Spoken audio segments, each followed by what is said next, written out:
नमस्कार, आगाज एक्सप्रेस देख रहे हैं आप और मैं हूं आपके साथ सिद्धि सिंह। बिहार के पूर्व मुख्यमंत्री और समाजवादी नेता कर्पूरी ठाकुर को मरणोपरांत भारत रत्न से सम्मानित किया गया। ये घोषणा उनकी जयंती के एक दिन पहले राष्ट्रपति कार्यालय द्वारा की गई।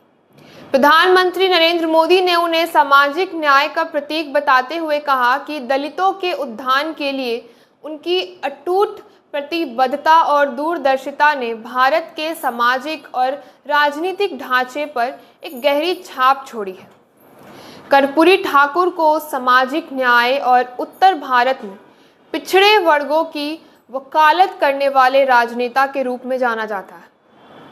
नाई समुदाय में जन्मे कर्पूरी का पैतृक गांव समस्तीपुर जिले का पितौंजिया है, जिससे अब कर्पूरी ग्राम के नाम से जाना जाता है।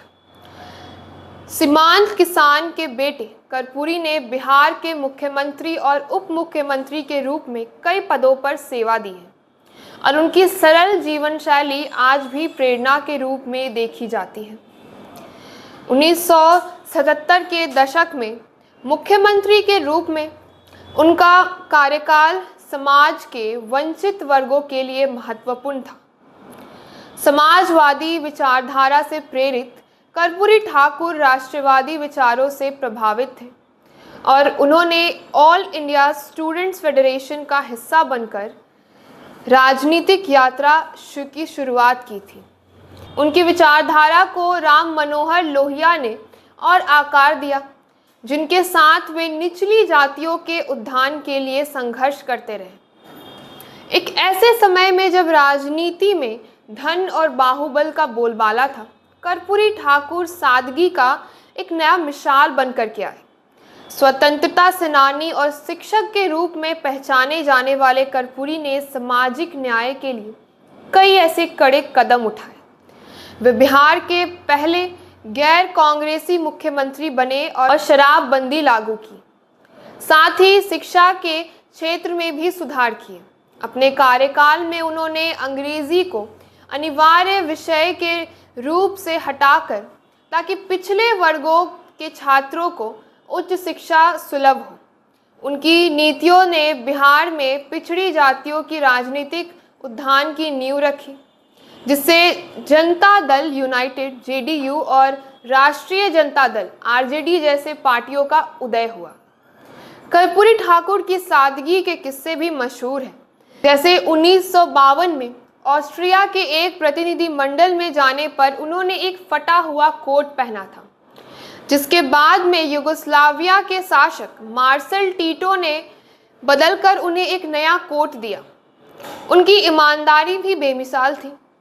इतने वर्षों तक राजनीति में रहते हुए उन्होंने अपने परिवार के लिए कोई संपत्ति नहीं छोड़ी। शिक्षा मंत्री रहते हुए उन्होंने छात्रों की फीस समाप्त की और उर्दू को एक नया राज्य भाषा का दर्जा भी दिलाया।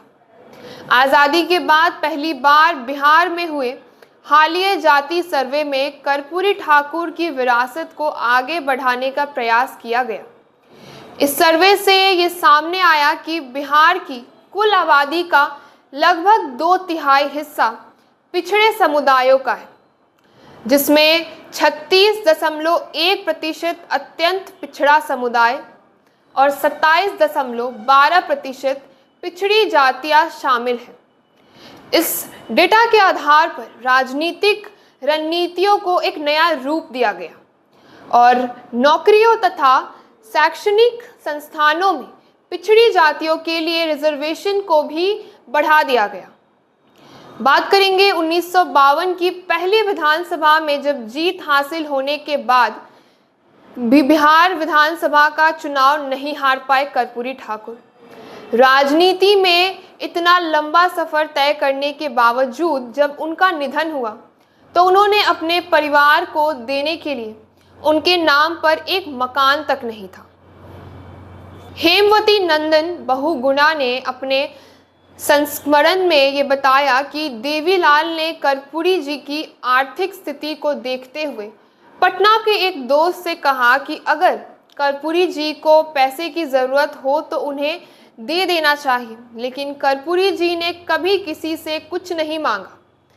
कर्पूरी ठाकुर का 17 फरवरी 1988 को दिल का दौरा पड़ने से निधन हो गया और उनकी मौत के बाद उनके गांव जाकर बहुगुणा ने उनकी सादगी और ईमानदारी पूर्वक और भावपूर्वक श्रद्धांजलि दी।